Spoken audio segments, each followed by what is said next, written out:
애플의 창업자였던 스티브 잡스가 2011년 10월에 56세의 나이로 사망하였지요. 최근에 뉴스 기사가 하나 올라와 가지고 제가 보면서 인상 깊었던 내용이 뭐냐면은 이 잡스가 걸렸던 그 병이 무엇이냐면은 바로 췌장암이 아니라 췌장 신경 내분비 종양이었다고 하더라고요. 그런데 이 췌장 신경 내분비 종양이라는 병은 일찍 조기에 발견하면은 거의 뭐 95% 이상은 완치가 가능한 병이었다고 합니다. 그런데 잡스는 얼마 전에 이제 그 병을 앓고 얼마 있다가 죽게 되죠.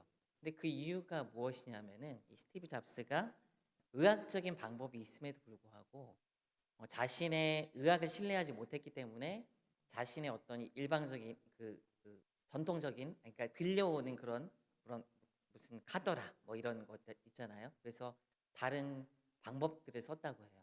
그래서 약을 쓰지 않고 무슨 프루테리온이라고 하는 어떤 식단들을 해가지고 무슨 과일이나 뭐 그런 것들을 섭취하면서 속을 비워내고 그런 방법으로 이 병을 해결하려고 했다고 합니다. 그러다가 이제 악화되게 되고 수술을 9개월이나 늦추는 바람에 이제 전이가 돼가지고 죽음을 맞이했다고 해요. 전문가들은 입을 모아서 이 스티브 잡스가 조기에 수술하고 균형적인 식단을 했다면은, 이걸 지켰다면은 거의 100% 살 수 있었다라고 얘기를 합니다. 그는 치료 시기를 놓치게 되고 뒤늦게 수술을 했지만은 결국 이른 나이로 그렇게 죽음을 맞이할 수밖에 없었습니다. 거의 생존율이 100%에 가까운 완치가 가능한 치료법이 있음에도 불구하고 그는 이를 받아들이지 않았습니다. 그래서 자기만의 방법을 고집하다가 그렇게 허망하게 생을 마감한 것이죠. 치료 방법을 믿지 않고 받아들이지 않고 죽은 잡스의 이야기는 복음을 듣고도 믿음으로 반응하지 않은 사람들의 이야기들과 같다고 저는 생각을 합니다. 하나님께서는 우리를 위해서 모든 것을 다 이루셨습니다. 예수님께서 우리의 죄를 사하시고 하나님의 모든 것을 누릴 수 있도록 하기 위해서 이미 모든 것을 다 준비하시고 이루셨어요. 그러나 이를 받아들이는 믿음의 반응이 없다면 죄인들은 아무런 은혜도 입을 수 없게 됩니다. 복음을 받아들이지 않는다면 마치 굶주려 죽어가는 배고픈 사람 앞에 산에 진미가 있는 진수성찬이 있는 상황에서 숟가락질을 하지 않는 거랑 똑같은 거라는 거죠. 또 거대한 상속을 많은 유산을 상속받을 수 있는 그 유산이 있고 그 앞에 사인할 수 있는 서류가 있음에도 불구하고 펜을 들고 사인을 하지 않는 거랑 똑같은 거라는 거예요. 지난번에 우리는 복음의 내용에 대해서 살펴봤습니다. 그것은 죄, 그리고 그리스도로 인해서 주어진 하나님의 은혜입니다. 이제 이 복음을 전하면 돼요. 그러나 그냥 선포하듯이 전하고 끝나서는 안 됩니다. 마지막으로 복음을 전하면서 전해야 하는 이 전도의 내용이 있는데 그것이 바로 그리스도에 대한 사람들의 반응입니다.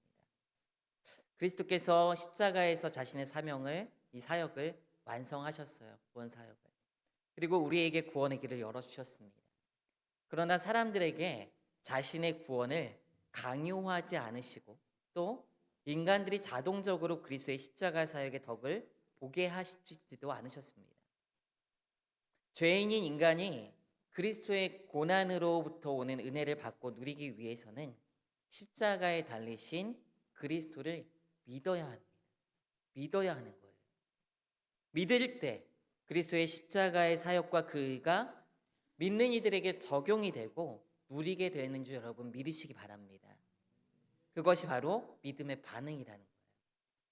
그래서 믿겠습니까? 그리고 믿음을 확인하는 것도 필요한 거예요. 그래서 믿음의 고백을 할 수 있도록 하는 것이 중요한 것입니다. 그러면 우리는 이쯤에서 한번 살펴봐야 되는 거예요. 생각해 봐야 되는 것이 과연 믿는다는 것이 무엇인지 한번 생각해 볼 필요가 있습니다. 예수님을 믿는다는 것이 무엇인지. 믿음에 대한 성경의 표현은 먼저 그리스도를 바라보는 것입니다. 그리스도를 바라보는 것. 성경에서는 믿음에 대해서 다양하게 묘사를 합니다. 그 핵심은 바로 신뢰예요. 하나님에 대한 신뢰. 요한복음에서는 믿음의 본질에 대해서 많은 것을 보여주는데 이 믿음의 생생한 묘사로 니고데모와 예수님의 대화를 기록하고 있고 이 예수님의 이 사건의 마지막에 이렇게 기록을 해요. 요한복음 3장 14절에서 15절 말씀 한번 다 같이 한번 읽어보도록 하겠습니다. 시작. 모세가 광야에서 뱀을 든 것 같이 인자도 들려야 하리니 이는 그를 믿는 자마다 영생을 얻게 하려 하심이니라. 아멘. 호르산 가까이에서 독뱀에 물려서 치명상을 입은 이스라엘 백성들의 상태는 바로 죄인이 인간의 영적인 상태랑 똑같습니다. 즉 자신의 죄로 인해서 죽은 인간의 상태를 보여주는 거예요, 그대로.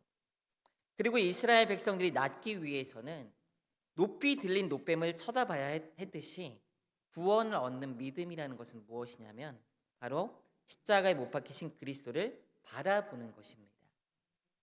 그러면 그리스도를 바라본다는 것은 무엇일까요, 여러분? 그리스도를 바라본다는 것. 전도 축제를 이제 어제까지 마쳤죠, 우리가요. 지난 주일 어제 말고 그 지난 주일에 제가 이제 교육자들하고 이야기를 하는데 몇몇 분이랑 이야기를 하는데 이런 얘기를 했어요.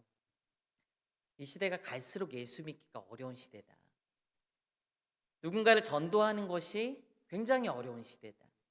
왜냐하면요, 사람들이 관심이 없기 때문입니다. 전혀 관심이 없어요.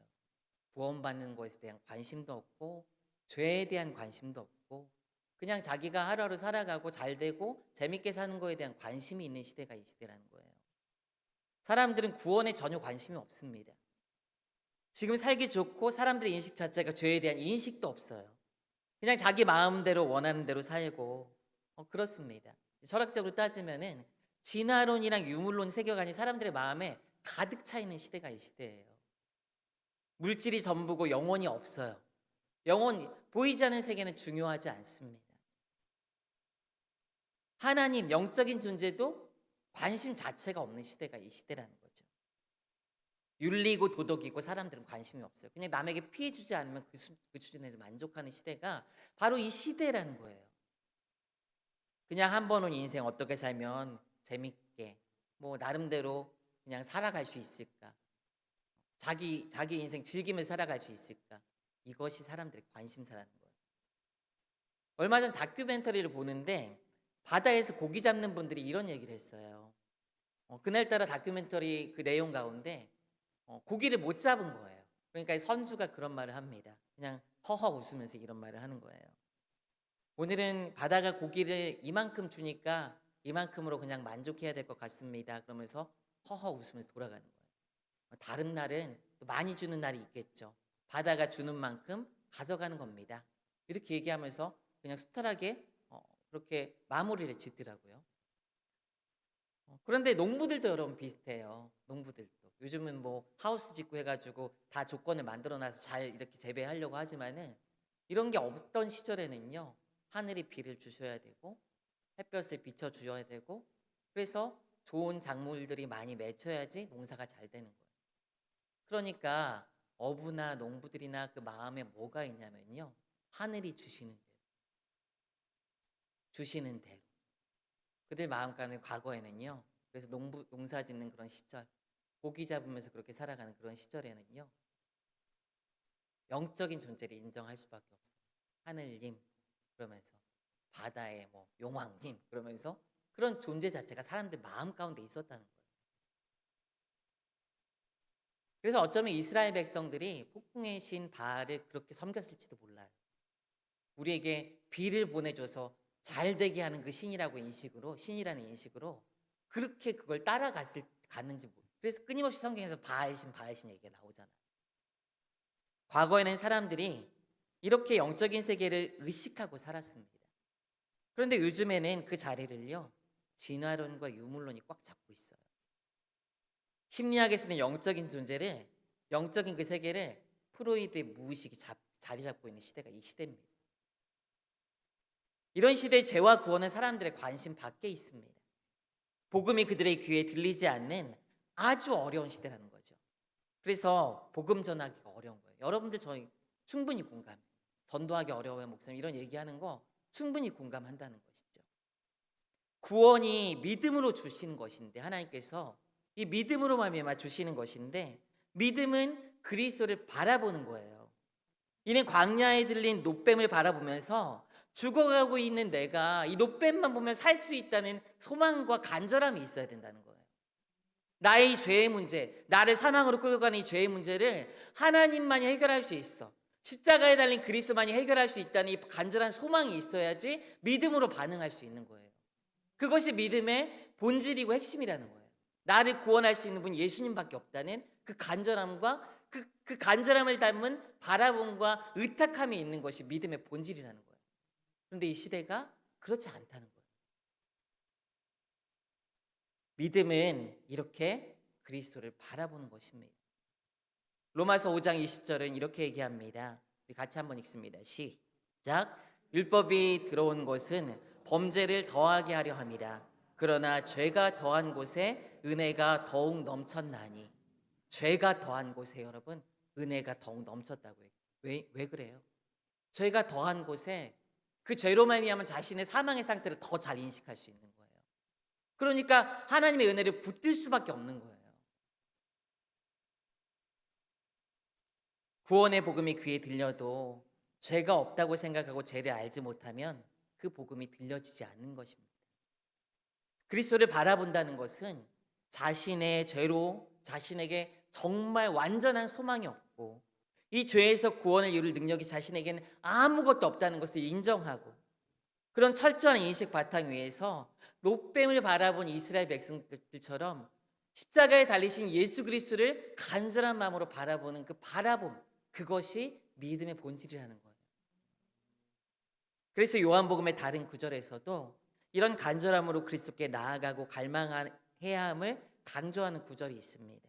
우리 요한복음 6장 35절 한번 읽어보겠습니다. 시작. 예수께서 이르시되 나는 생명의 떡이니 내게 오는 자는 결코 줄이지 아니할 터이요 나를 믿는 자는 영원히 목마르지 아니하리라. 우리 다음 구절도 한번 읽어볼까요?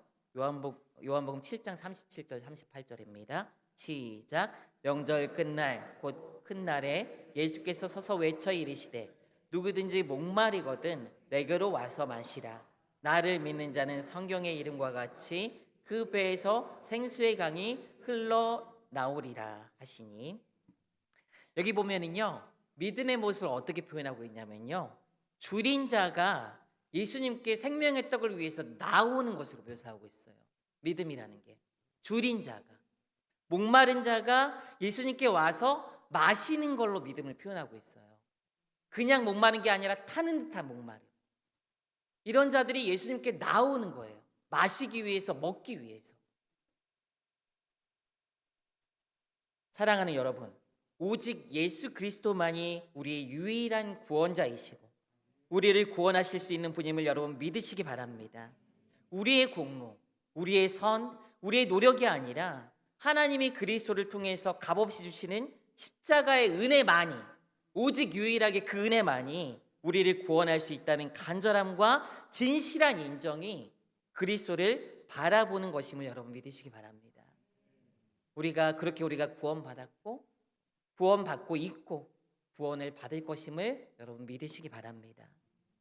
이 바라봄이 있어야 되는 거예요. 그렇다면 믿음의 전부가 이 간절한 바라봄이냐, 하나님을 바라보는 것이냐, 그것은 아닙니다. 믿음을 이야기할 때 한 걸음 더 나아가야 되는 거예요.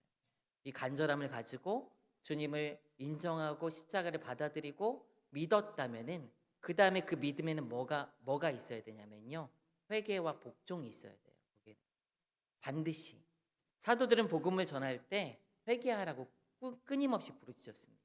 예수 믿으세요가 아니에요. 회개하라고 외쳤어요. 회개하라고.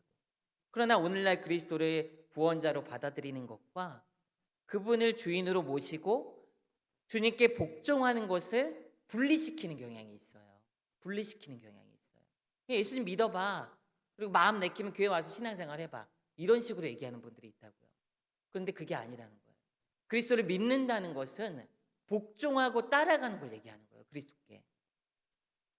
그리스도를 왕으로 모셔야 한다는 이 부르심은 전도 이후의 추가 사항이 아닙니다. 왜냐하면 그리스도를 믿는 것과 그분께 복종하는 것은 다른 두 가지 행동이 아니라 한 가지 행동 속에 들어있는 두 가지 측면인 거예요. 그냥 그리스도께 복종하는 것은 그리스도를 구원자로 받아들이는 것에 진위를 분별하게 하는 거예요. 이 사람이 진짜 예수님을 믿었냐는 것을 볼 수 있는 게 뭐냐면요, 그 사람이 그리스도를 주인님으로 인정하느냐, 그걸 보는 거예요. 그걸 보면 알 수 있다는 거예요. 그리스도께 복종하는 것을 보고 그 사람이 그리스도를 구원자로 받아들였는지 알 수 있다는 거예요. 고린도전서 1장 23절은 이렇게 기록합니다. 같이 읽습니다. 시작. 우리는 십자가에 못 박힌 그리스도를 전하니 유대인에게는 거리끼는 것이요 이방인에게는 미련한 것이로되. 자, 고린도후서 4장 5절입니다. 시작. 우리는 우리를 전파하는 것이 아니라 오직 그리스도 예수의 주 되신 것과 또 예수를 위하여 우리가 너희의 종된 것을 전파함이라. 아멘. 유대인에게는 꺼려지는 것이고 이방인에게는 미련하게 보이는 그리스도에 대해서 사도 바울과 그 일행들은 복음과 더불어 그리스도의 주 되신 것을 함께 전했습니다. 주님이 우리의 구원자라면은 당연히 마찬가지로 우리의 주인 되심을 인정해야 되는 거예요. 왜냐하면 꺼려지는 것을 전했는데 그것을 믿고 따라가지 않는다는 것 자체가 구원받지 못했다는 거예요. 그거를. 따라서 복음 전도자가 갈망해야 할 사람들의 반응은요, 믿어서 순종하게 되는 그 반응을 봐야 되고 갈망해야 됩니다. 로마서 1장 5절 한번 읽겠습니다. 시작. 그로 말미암아 우리가 은혜와 사도의 직분을 받아 그의 이름을 위하여 모든 이방인 중에서 믿어 순종하게 하나니. 우리가 해야 되는 역할은요, 그 사람을 믿게 하는 것뿐만 아니라 믿음에서 순종으로, 바른 믿음으로 나아갈 수 있게 우리가 해야 된다는 거예요. 그리스도를 인정하는 믿음 또한 그분께 복종하고 순종하는 믿음과 같은 것임을 여러분 믿으시기 바랍니다. 여기에는 어떤 조건이나 타협이 없습니다. 회개와 복종은 믿음에 추가되는 요소가 아니라 믿음의 반응에 당연히 따라오는 같은 반응이라는 거예요. 회개는 복종을 포함합니다. 그리스도의 십자가 아래서 시작된 변화의 삶은 자기 십자가를 지고 그분을 따르는 것으로 지속되는 삶임을 여러분 기억해야 돼요. 이는 복음을 접하는 순간부터 우리의 인생의 마지막까지 지속되어야 하는 작업임을 여러분 잊지 않기를 주님의 이름으로 부탁드립니다. 이 믿음으로 주님이 우리에게 주시는 게 있어요. 그것이 바로 우리가 누리는 것이죠. 요한복음 6장 47절 말씀 읽겠습니다. 시작. 진실로 진실로 너희에게 이르노니 믿는 자는 영생을 가졌나니. 요한복음 6장 54절입니다. 시작.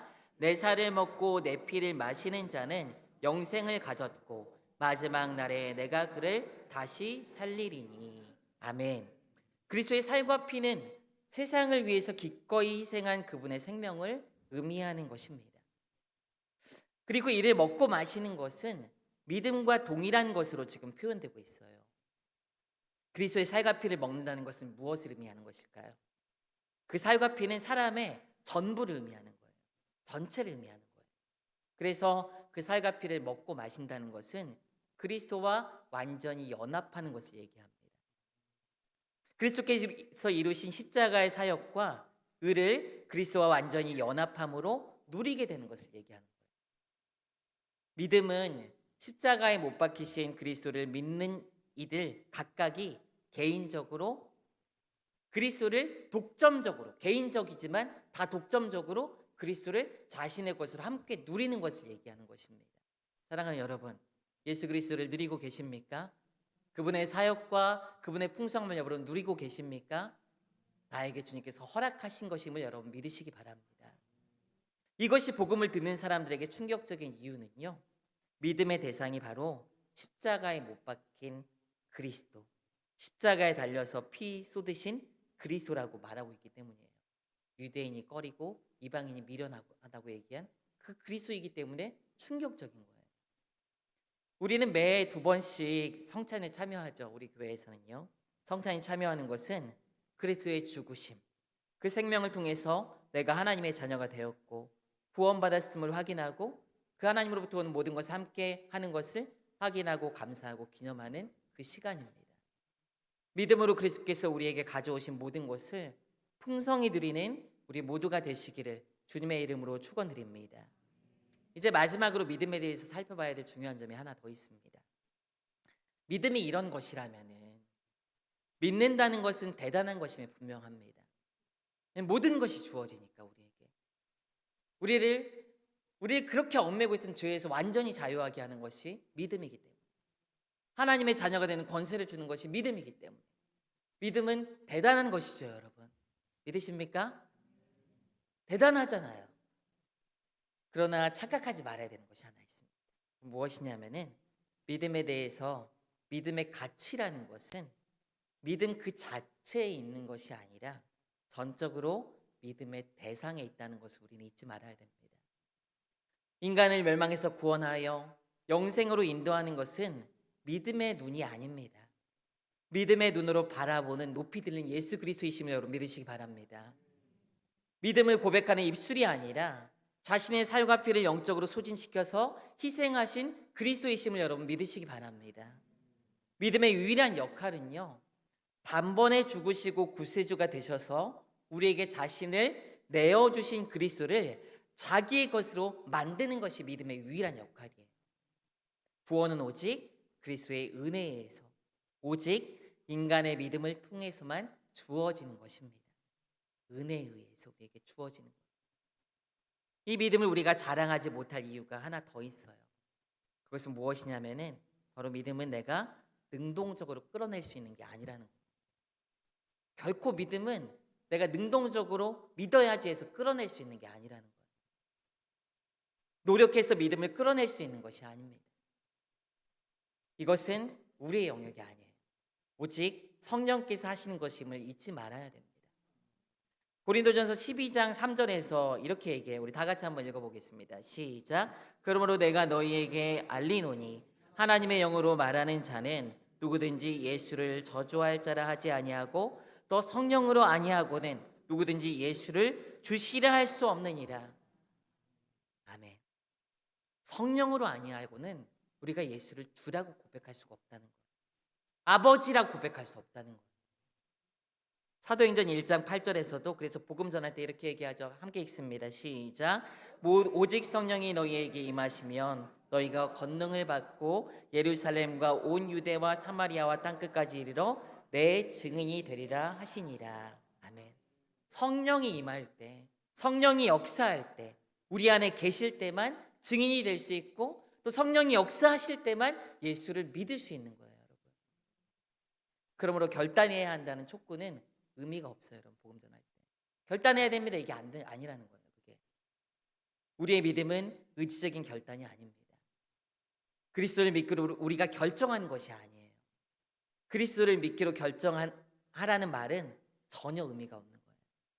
새가족분을 하면서 믿음에 대해서 이야기를 나눌 때 이런 질문을 합니다. 믿어질까요? 오늘도 이제 이제 얘기했는데 믿어질까요? 믿는 걸까요? 이 얘기를 해요. 믿어지는 걸까요? 믿는 걸까요? 2000여 년 전에 한 청년의 죽음이 나를 위한 죽음이라는 것을 여러분 누가 믿겠어요? 깡촌 시골에 있는 어떤 한 청년의 죽음이, 그 청년이 동정녀 마리아라는 여자에게서 태어났다는 것을 어떻게 믿겠어요? 이것은 우리가 알고 있는 상식도 아니고 우리가 볼 수 있는 만큼 가까이 있는 사건도 아닙니다. 과학적이지도 않고요. 우리는 믿을 수 없는 것을 지금 믿고 있는 것입니다. 그래서 믿음은 내가 믿어야지 해서 되는 게 아니에요. 믿어지는 것임을 여러분 믿으시기 바랍니다. 내가 노력해서 되는 것이 아니라 하나님께서 믿어지게 만드는 거예요. 에베소 2장 8절 한번 읽습니다. 시작. 너희는 그 은혜에 의하여 믿음으로 말미암아 구원을 받았으니 이것은 너희에게서 난 것이 아니요 하나님의 선물이라. 아멘. 오직 하나님의 선물임을 여러분 믿으시기 바랍니다. 구원도 믿음도 다 하나님의 선물인 전부 다. 그래서 방금 전 이 시대가 하나님을 모르는 시대. 제가 처음에 시작할 때 사람들의 인식이 유물론과 진화론과 무의식이 차지하고 있는 시대라고 해도 하나님께서 믿게 하시면 되는 거예요. 그걸 넘어서 하나님께서 믿게 하시면 되는 거예요. 믿으십니까? 어려워도 전해야 되는 게 그거예요. 믿게 하시면 그 되는 거예요. 믿음은 그리스도를 바라보는 것이며 그리스도를 누리는 것입니다. 그리고 그리스도께 복종하고 그 복종하는 것, 그것이 믿음입니다. 그러나 이 믿음은 내가 가지기 원한다고 해서 가질 수 있는 것이 아니라 믿어지게 하나님께서 은혜 주셔야 가능하죠. 이제 우리가 해야 될 것은 더 분명해졌습니다. 그것은 무엇이냐면 우리가 믿게 만들 수는 없어요. 설득하는 것도 아닙니다. 그러나 하나님께서 들었을 때 믿음을 주시는 것은 분명합니다. 복음을 들었을 때 그 복음으로 말미암아 들은 그 마음에 믿음을 주시는 것은 분명한 거예요. 하나님께서 택한 자들에게. 그래서 로마서 10장 14절 15절 말씀을 기억해야 됩니다. 함께 읽습니다. 시작. 그런즉 그들이 믿지 아니하는 일을 어찌 부르리요? 듣지도 못한 일을 어찌 믿으리요? 전파하는 자가 없이 어찌 들으리요? 보내심을 받지 아니하였으면 어찌 전파하리요? 기록된 바 아름답도다 좋은 소식을 전하는 자들의 발이여함과 같으니라. 아멘. 하나님이 불신자들 속에 믿음을 불러일으키시기 위해서 선택하신 방법이 바로 그분의 말씀을 전하는 것입니다. 예수 그리스도를 전하는 것입니다. 이것밖에 다른 길이 없는 거예요. 분명한 하나님의 명령인 거예요. 우리에게 주신 사명인 거고 분명한 유일한 길임을 여러분 믿으시기 바랍니다. 그래서 아무리 어렵다 할지라도 이 시대가 정말 그 벽이 아무리 높게 느껴진다고 할지라도 하나님은 하나님께서 구원 주시는 자들에게 그 벽을 넘게 하실 줄 믿으시기 바랍니다. 벽에 구멍을 내서라도 하나님께서 구원의 길로 인도하신다는 사실을 여러분 믿으시기 바랍니다. 믿음은 신비한 것입니다. 이 신비한 믿음을 하나님께서 주시는데 무엇으로 주신다고요? 전도, 복음을 전하는 그것으로 주신다는 사실을 여러분 믿으시고 하나님의 복음을 담대하고 힘있게 전할 수 있는 복음의 전도자들 되시기를 주님의 이름으로 축원드립니다. 우리 마지막으로 한 구절만 읽어볼게요. 고린도후서 5장 20절입니다. 시작. 그러므로 우리가 그리스도를 대신하여 사신이 되어 하나님이 우리를 통하여 너희를 권면하시는 것 같이 그리스도를 대신하여 간청하노니 너희는 하나님과 화목하라. 아멘. 우리에게 주신 사명이 하나님과 화목케 하는 사역이에요. 하나님을 알지 못한 죄인들. 우리가 무엇이라고요? 사신이라고. 사신들이 얼마나 큰 권한과 사명이 있습니까? 우리에게 주신 그 사신과 같은 사명을 잊지 마시고 복음을 강하고 힘있게 사명감을 가지고 전하여 하나님께 귀하게 쓰임받는 귀한 삶이 되시기를 주님의 이름으로 축원드립니다.